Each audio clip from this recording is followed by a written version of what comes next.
Hello guys, कैसे हो आप सबका स्वागत है अनसीन एयर्स में। अगर आपको ये वीडियो अच्छा लगे तो please like share and subscribe जरूर कर देना इस वीडियो को। तो बिना कोई देरी करते हुए स्टार्ट करते हैं इस वीडियो को। तो ये वीडियो की शुरुआत होती है 2021 में कोटा शहर से, जहाँ पे नेहा शर्मा अपनी 4 दोस्तों के साथ एक फ्लैट में रहती थी, अपनी कोचिंग और अपने मेडिकल कॉलेज की एंट्रेंस एग्जाम की तैयारी कर रही थी।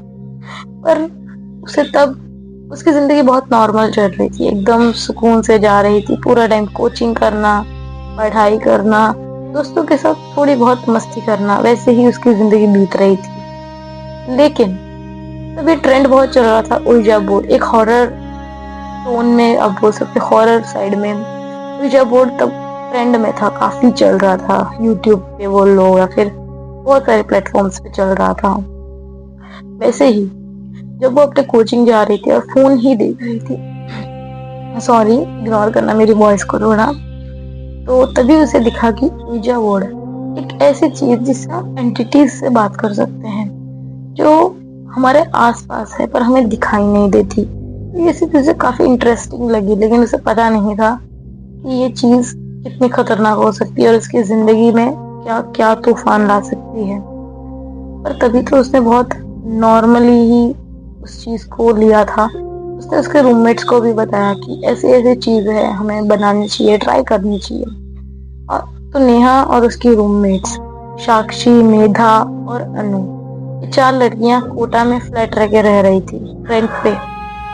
पढ़ाई के तनाव और दिन भर की कोचिंग के बाद रात में उन्होंने सोचा कि ouija बोर्ड बनाते हैं। तो उन्होंने ouija बोर्ड पे सर्च की, इंटरनेट पे, यूट्यूब पे वीडियोस देखे कि कैसे बनाते हैं, क्या करते हैं, कैसे क्वेश्चंस पूछते हैं। उन्होंने ये सब मजाक में बनाया था और मजाक में ही स्टार्ट किया था। उन्होंने कागज का पेपर लिया, उसमें सब कुछ लिखा और ouija बोर्ड बनाया। करीबन रात के 1 बजे कमरे की लाइट्स बंद करके वो सब एक स्मॉल सर्कल बना के उस ouija बोर्ड के बीच साइड में बैठ गई और वो लाइट्स बंद करके उन लोगों ने वो मोमबत्ती जला ली सब जगह। और उन्होंने ouija बोर्ड पे हाथ रख के उन्होंने पूछा, अगर कोई आत्मा है यहाँ तो हमें महसूस करे, हमें संकेत दे। तभी थोड़े टाइम तो कुछ हुआ ही नहीं, लेकिन जैसे ही उन लोगों ने सोचा कि ये कुछ नहीं है, ये सब मजाक है, तब उन्हें समझ आया, क्योंकि वो जो ouija बोर्ड पर उन्होंने जो ग्लास रखा था वो हिलने लगा वाई की साइड, मतलब यस के साइड में। और वो डर गई, बहुत ज्यादा डर गई। उन्होंने आत्मा से उसका नाम पूछा, तो आत्मा ने बताया कि मेरा नाम आरव है।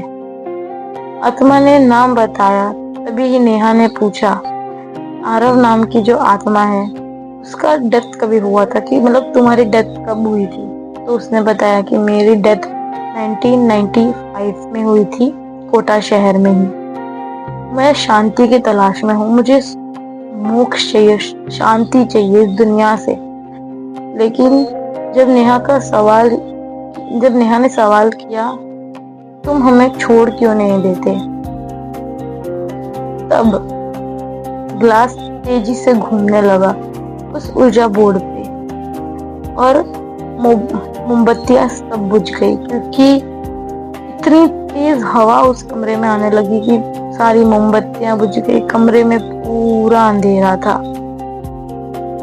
अचानक कमरे में एकदम ठंडी हवा के झोंके आने लगे।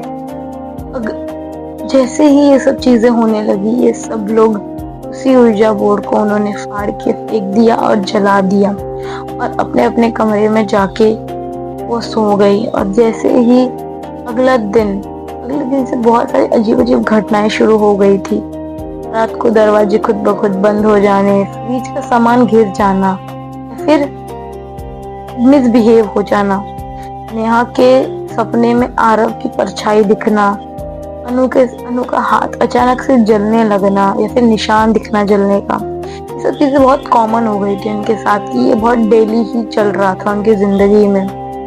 तो ये सब चीजों से वो यूज्ड टू हो चुकी थी। हाँ ठीक है, चल रहा है, ठीक होगा, ऐसे करके वो दिन निकाले जा रही थी बस। जब उन्होंने फिर से बोर्ड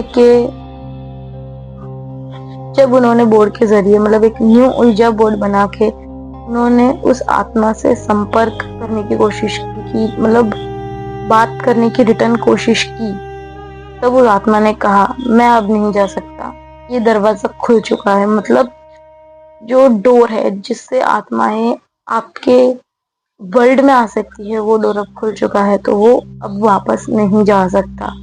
नेहा ने और उसकी सहेलियों ने वो बोर्ड फटाफट, जैसे कि पहले बोर्ड को जलाया था वैसे ही इस बोर्ड को भी जला दिया।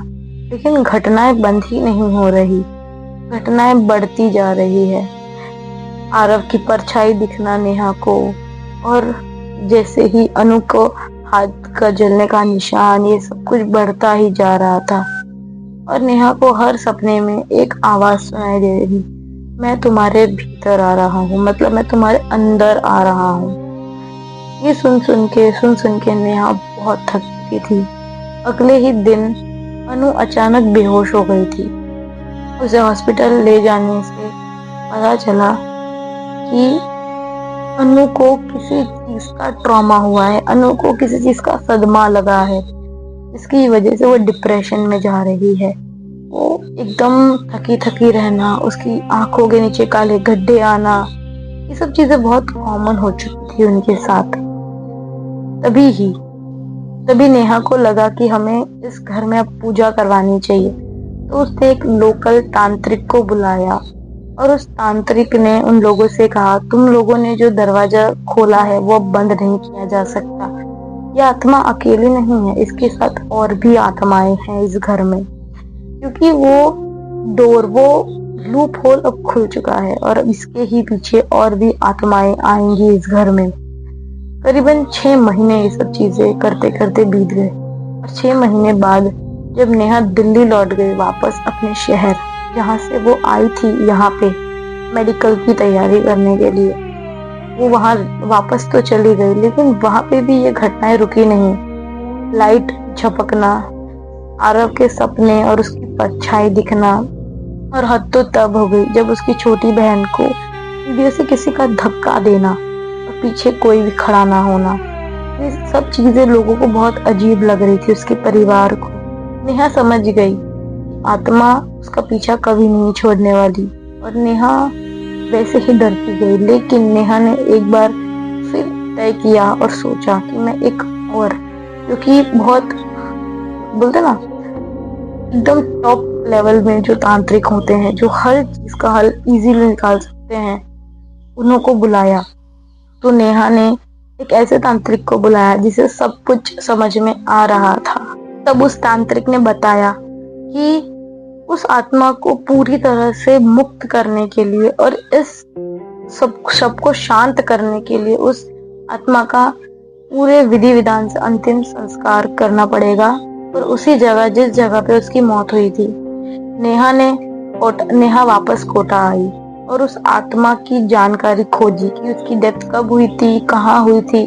तब उसे पता चला कि पुराने अखबार से उसको पता चला कि 1995 में एक लड़का आरव, जो कोचिंग के तनाव से, डिप्रेशन से आप बोल सकते हो, उसने ट्रेन से झटक कर, मतलब ट्रेन के आगे आकर खुद की जान ले ली थी।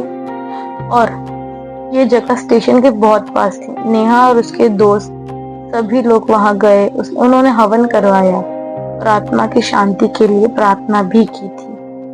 कुछ महीने तो सब कुछ शांत रहा। नेहा को मेडिकल कॉलेज में एडमिशन भी मिल गया, सब उसकी जिंदगी बहुत अच्छे से और बहुत नॉर्मल चल रही थी। लेकिन एक रात हॉस्टल में शांति सोते समय उसे एक नई उसके तकिए के नीचे पुराना ऊर्जा बोर्ड जो जला हुआ था उसे मिला। तभी उसके कान में ऐसा लगा कि किसी की आवाज आई, मैं अब भी यही हूँ। नेहा बहुत डर गई। नेहा को समझ आ चुका है कि अब ये मेरी जिंदगी कभी नॉर्मल नहीं हो सकती। मतलब आरव जो उस लूप होल से वो आया है, अब वो वापस नहीं जा सकता, क्योंकि वो एक लूप में फंस चुका है, तो अब वही उसके साथ ही रहने वाला है। और शायद ये भी कहा जाता है कि नेहा आज भी आरव उसके साथ ही है और उसके साथ ही ये घटनाएं आज भी हो रही है, और शायद अब से तो कहीं ज्यादा बोल सकते हो तरीके से वो घटनाएं इसके साथ हो रही है। तो हम यही दुआ करेंगे कि उन्हें बहुत जल्दी सब कुछ ठीक हो जाए। तो ये कहानी अब यही तक थी। Thank you for watching. अगर आपको वीडियो अच्छा लगा हो प्लीज मुझे कमेंट में बताना जरूर, और लाइक शेयर सब्सक्राइब करना बिल्कुल भी ना भूले। ऐसे ही मिस्टीरियस एंड हॉरर वीडियोस को देखने के लिए subscribe to my channel. Thanks for watching. Bye bye.